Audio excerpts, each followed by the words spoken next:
দিবেন, আপা আর আসবে না, কাকা আর হাসবে না। যে প্রত্যয় 5 তারিখের আগে আপনারা করেছিলেন সেই প্রত্যয় নিয়ে সামনের দিকে এগিয়ে যান। যে তারা কিন্তু গোপনে সংগঠিত হচ্ছে, তাদের হাতে অনেক অর্থ রয়েছে, তাদের অনেক পরিকল্পনা রয়েছে। আপনারা এবং আমরা স্বপ্ন দেখছি, নতুন বাংলাদেশের স্বপ্ন দেখছি।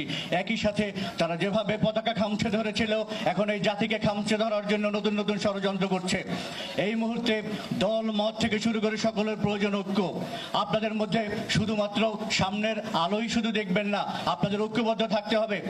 আপনারা যদি ঐক্যবদ্ধ না থাকেন, এই জাতির ঐক্য, এই জাতির চেতনা ভুলুণ্ঠিত হবে। আমি চাই দলমত যে যেখানে রয়েছেন আপনারা একতাবদ্ধ হন, এই জাতিকে সামনের দিকে এগিয়ে নেওয়ার জন্য তারিখের আগে আপনারা করেছিলেন সেই প্রত্যয় নিয়ে সামনের দিকে এগিয়ে যান।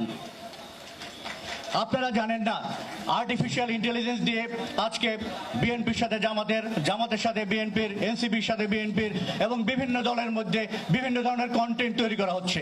এই কন্টেন্টগুলো ছড়িয়ে দিয়ে আপনাদের ঐক্যকে বিনষ্ট করা হচ্ছে। আপনারা কিন্তু এই ঐক্য যে বিনষ্ট করা হচ্ছে, এগুলো আপনারা খেয়াল করছেন না। আপনারা যদি এইটা খেয়াল না করেন, শত্রুরা সুযোগ পেয়ে যাবে। শত্রুরা কিন্তু আবার আসার জন্য প্রস্তুতি নিচ্ছে। মনে করতে হবে এইটা তাদের সাইবার ওয়ারফেয়ারের একটা অংশ। এই অংশকে আপনাদের প্রতিহত করতে হবে। আপনারা আপনার ভাইকে কখনো ভুল বুঝবেন না। একত্রে কাঁধে কাঁধ মিলে যারা যুদ্ধ করেছেন তারা আজীবন ঐক্যবদ্ধ থাকবেন, কেউ আপনাদের পরাজিত করতে পারবে না।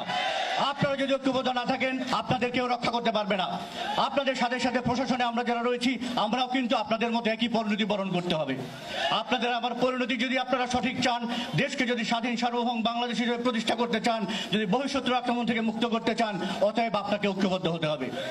আপনারা তাদেরকে ষড়যন্ত্রকারীদের বলে দিবেন, আপা আর আসবে না, কাকা আর হাসবে না।